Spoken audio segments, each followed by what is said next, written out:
knows you don't have to be like everybody. It's a broad road, be careful who you're following. I'm so in love with what you done in my life. There's no way I think I ever could go back again. God knows you don't have to be like everybody. It's a broad road, be careful who you're following. I'm so in love with what you done in my life. There's no way I think I ever could go back again. Hey guys, welcome back to Steadfast RC. Today we're going to be working on the 1/6 scale Suzuki Jimny by FMS. If you guys watched my last video, I did a stock running video of it, basically just kind of showing you guys this thing. Today what we're going to be doing to this thing is called the spring over lift, and for those of you who aren't familiar with that in full scale vehicles, it's actually done quite a bit too for off-roading. So the spring perches are on the bottom of the axle here. What we're going to do is flip it around and put the axle on the bottom of the springs to give it some more lift, because this thing desperately needs ground clearance, and the spring hangers are the lowest thing on this by far. So that should help out a lot with the off-road abilities. Probably while I'm at it, I'm going to take out a couple of these metal leaf springs to make it softer, because it's pretty firm suspension right now.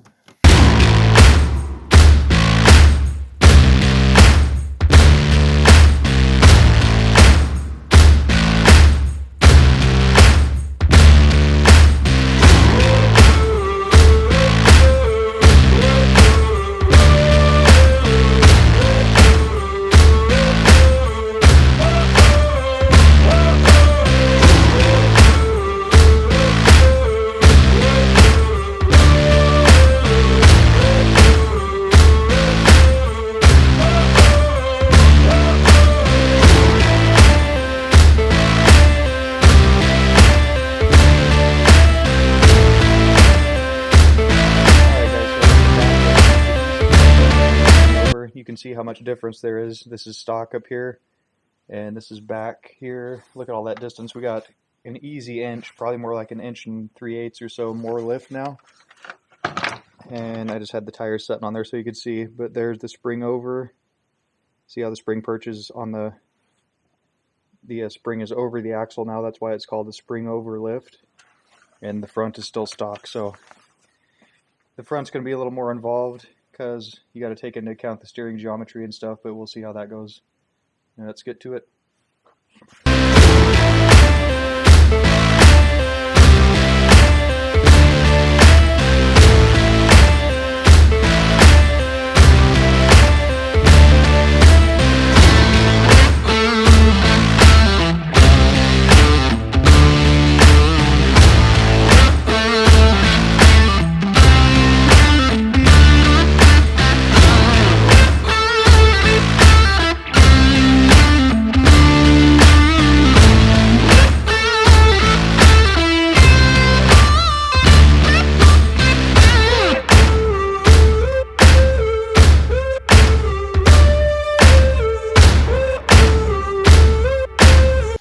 Alright guys, so one thing I wanted to show you, since we got the front spring over done, we've changed the geometry of the steering linkage a lot.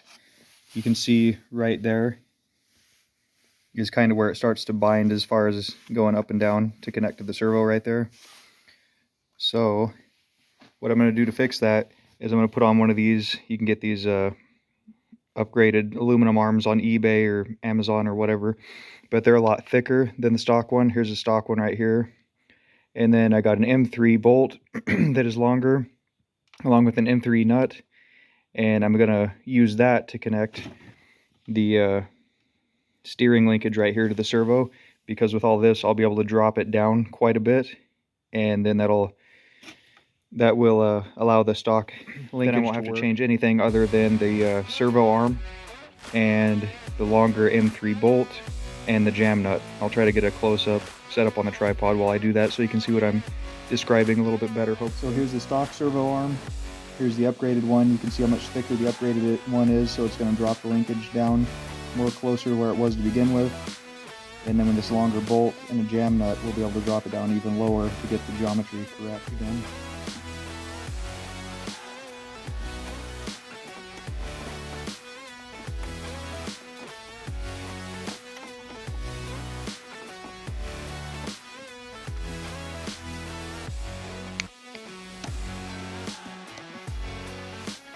So this is the stock bolt that goes into the steering linkage, and this is the upgraded one I'm putting in there. Well, not upgraded, this is longer, and that gives you an idea of how much more adjustment you have.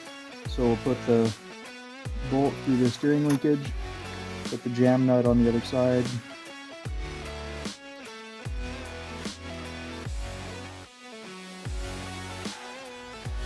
screw it down on there a ways. We're actually going to have to put 2 jam nuts on there because one of these is going to have to hold the bolt from slopping around up and down, so that's what this one will do. And then the next one will be the actual jam nut. Let me go grab another one. We have 2 and 3 nuts on here now. Put that on. I'm just going to thread that down on there quite a ways.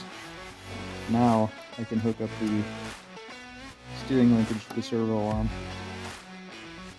Thread it in there a good ways so it's not going to pull out, you know, about the full width of the steering arm. And then I'm going to need some small pliers or some little wrench to get in there. Let me see what I can do. So these Traxxas wrenches are perfect for this sort of thing because they're super thin and we can reach them and grab stuff like this. So I'm holding on to the first nut we put on. I'm just going to tighten that up. And now I'm going to back this one against the servo arm and tighten that one up as a jam nut, so that'll keep the bolt from backing out. And you should be using Loctite on this stuff too. I'm not, because I'll probably end up making some adjustments pretty quick. I just kind of wanted to show you guys how to lower that linkage down, and it won't be binding that way. Yeah, that's a lot better.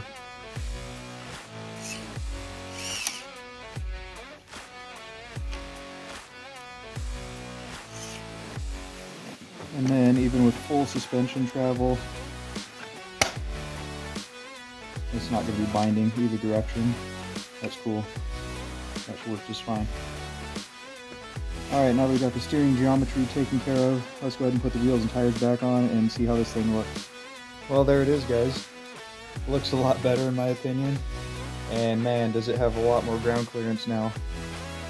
Let's look underneath here.